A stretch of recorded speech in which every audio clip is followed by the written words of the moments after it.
d'être là. Merci à vous. Merci de m'inviter une deuxième fois, troisième fois. Oui, on n'a pas fini de faire des interviews ensemble. On continue. Madame l'ambassadrice, Votre Excellence. Merci, bonjour à tout le monde et merci pour l'invitation. Donc vous êtes l'ambassadrice de la Savoie en Algérie. En Algérie, oui, c'est bien. Voilà. Alors, aujourd'hui, c'est très intéressant parce qu'en fait, vous m'avez, j'allais dire, titillé les neurones en me parlant d'une histoire que j'ai connue quand j'étais tout petit, mais qui est fabuleuse sur le plan historique, bien sûr, mais l'histoire fait aussi le droit. Absolument. Et ce sont ces fameux accords d'Évian Oui. qui ont eu lieu sur le territoire de Savoie. Madame l'ambassadrice, Excellence, si vous voulez bien, en quelques mots, nous raconter cette histoire. Si on revient un petit peu dans l'histoire, pendant les négociations de groupe de gouvernement provisoire algérienne et l'État de France, elle avait une rupture tout de suite parce que il y avait la moitié des membres du gouvernement provisoire algérienne qui étaient séquestrés aux préfectures de Melun. Ce que vous voulez dire, c'est qu'il y a des membres du gouvernement intérimaire, provisoire d'Algérie qui sont venus en France pour négocier et ils se sont fait séquestrer par la France, oui, dans la préfecture. Pour les forcer à signer à tout prix le cessez-le-feu sans condition. Ah d'accord, ok. Ouais. Et alors, qu'est-ce qui s'est passé ensuite? Ensuite, les autres membres du gouvernement provisoire algérien, ils ont décidé que plus de négociations sur un territoire français. C'est là où ils cherchent, ils ont absolument exigé que ça soit les négociations sur un terrain neutre. Neutre, c'est-à-dire qu'un pays que c'est pas la France, et c'est là où ils ont accepté d'aller en Suisse, exactement à Genève, là où c'est passé en 1961. C'est en 1960 plutôt, pardon. C'est là où ils ont commencé de négocier. La Suisse, elle était là pour vraiment donner une belle image d'un pays qui aide vraiment des États à avoir des échanges vraiment réels pour avoir une indépendance. C'est là où ils commencent à avoir quelques points un petit peu qui vont aller jusqu'aux ruptures des négociations. Les points les plus importants, c'est on a un nombre pas petit des Suisses qui sont partis immigrer en Algérie fin 19e siècle. C'est là, ces gens-là, ils veulent pas que leur gouvernement rentre dans les négociations pour avoir l'indépendance de l'Algérie. De l'autre côté, la Suisse aussi, elle était dans une période où elle veut vraiment baisser le nombre de travailleurs qui viennent de l'étranger. À partir de là, les ruptures, on voit vraiment les ruptures de négociations en Suisse. L'autre côté, il y a une autre image qui sort d'un autre pays neutre qui représente, on peut dire que le maire d'Évian en 1961 qui sort de l'autre côté proposait sa ville pour avoir les négociations sur son terrain. Et la France et l'Algérie ont accepté oui, c'est bien ça. De faire les accords à Évian. Oui. Les Algériens, ils n'ont pas hésité d'accepter. Le gouvernement provisoire algérien, le membre du gouvernement provisoire algérien, ils ont tout de suite accepté. L'autre côté, c'est une invitation de la part de monsieur Camille Blanc. Qui était le maire d'Évian. Qui était le maire de la ville d'Évian, un mois après, assassiné par l'OS. Donc le maire de la ville d'Évian, qui avait proposé sa ville comme terrain neutre, se fait assassiner. Se fait assassiner juste un mois après la proposition de sa ville. Il n'a même pas assisté à la négociation. Alors ça, c'est très intéressant, parce que ça veut dire que le maire était au courant de l'histoire de la Savoie. Y compris le membre du gouvernement provisoire algérien.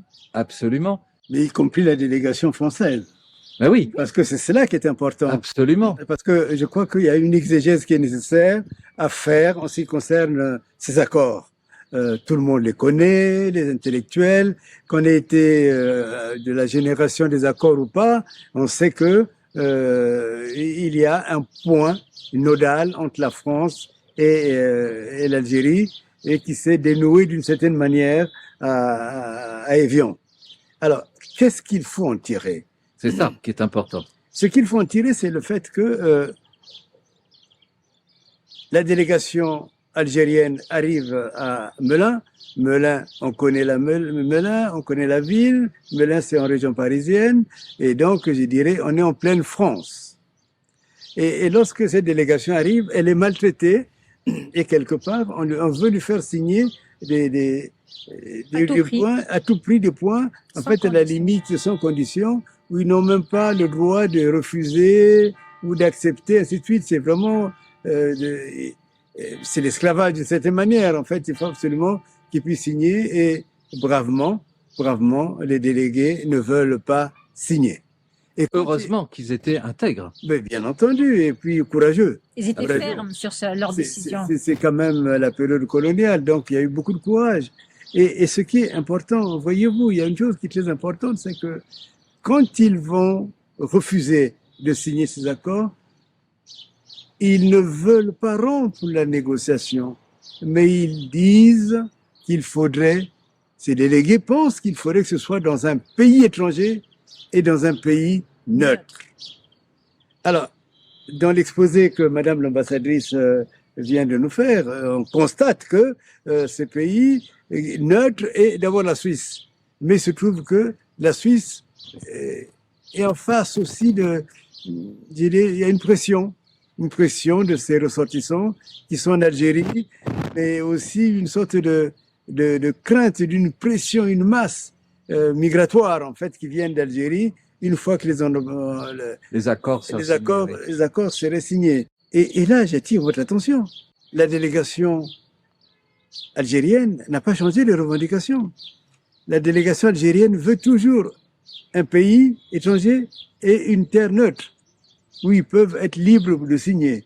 Et alors, si on fait la synthèse de tous ces points, ça veut dire que déjà la Savoie était reconnue comme un pays neutre et indépendant. Voilà, c'est cela qui est très important, parce que, comme Madame l'ambassadrice l'a dit, c'est que la proposition de Monsieur Camille Blanc n'est pas rejetée. Ils auraient pu dire, oh là là, qu'est-ce que vous nous proposez? On va encore se retrouver en France. Non, ils se sentent en sécurité dans un pays neutre et un pays étranger. Donc, de fait, lorsque ces accords, et c'est définitivement là que les accords se sont fait signer. C'est pour ça qu'on parle beaucoup des accords d'Évian.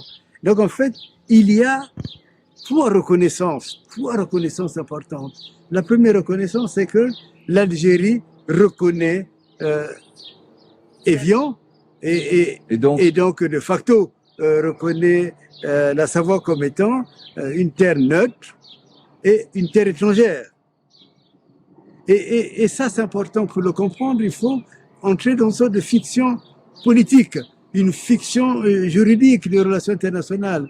C'est-à-dire que même la terre où nous sommes, c'est comme quand on parle des ambassades. Vous savez qu'à l'étranger, une ambassade est une terre étrangère qui n'appartient plus au pays. Vous voyez, vous comprenez, c'est cette fiction qu'il faudrait arriver à développer pour comprendre que l'instant de la signature, la Savoie est devenue... Ça entérine le statut de la Savoie.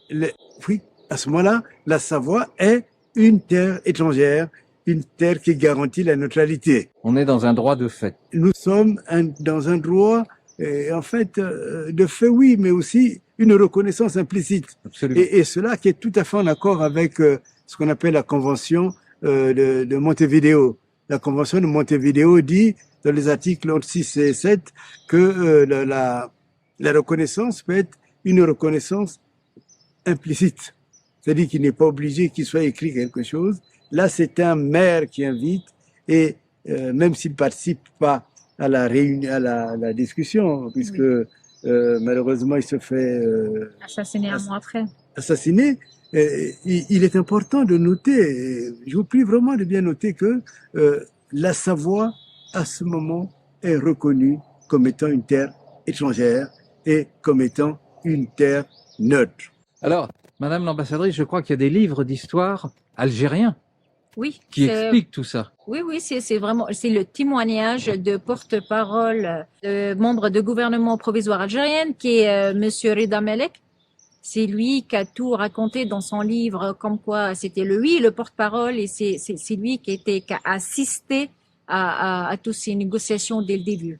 Et pardon, justement, juste de préciser que la reconnaissance, ce n'est pas seulement celle de l'Algérie. L'Algérie se sent en sécurité et reconnaît donc la Savoie comme étant un État à part, un État qui n'est pas la France, et un État qui est indépendant, et un État qui, en fait, assure la sécurité. Mais la France aussi,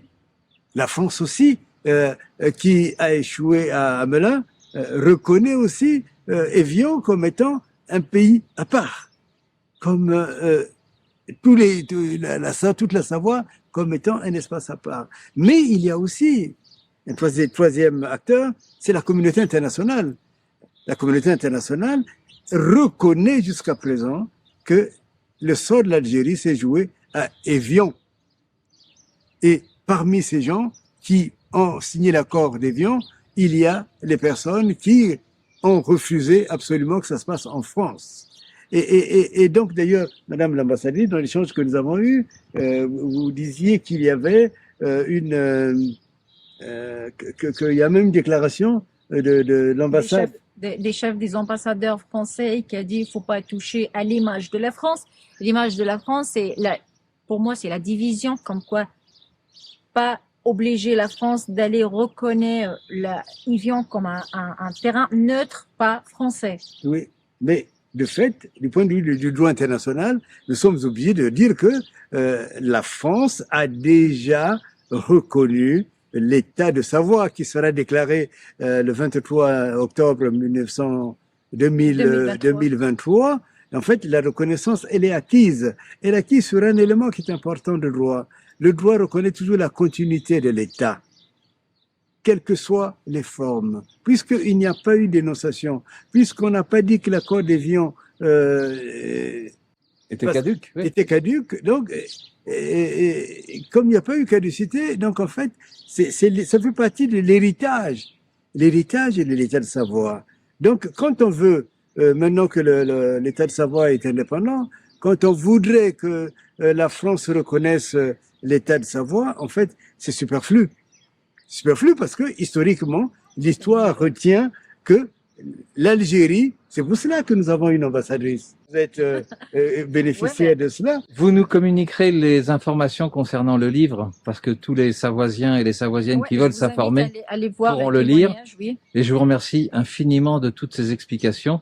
Il y aura d'autres émissions sur l'histoire de la Savoie, parce que on va découvrir de très très belles choses dans cette histoire qui vont alimenter le droit, cher Monsieur le Ministre. C'est une perle, c'est une information perlière. C'est pas ça, c'est dit, mais en tout cas c'est magnifique. Merci infiniment. Merci. Merci à vous. Merci bien. Merci à vous.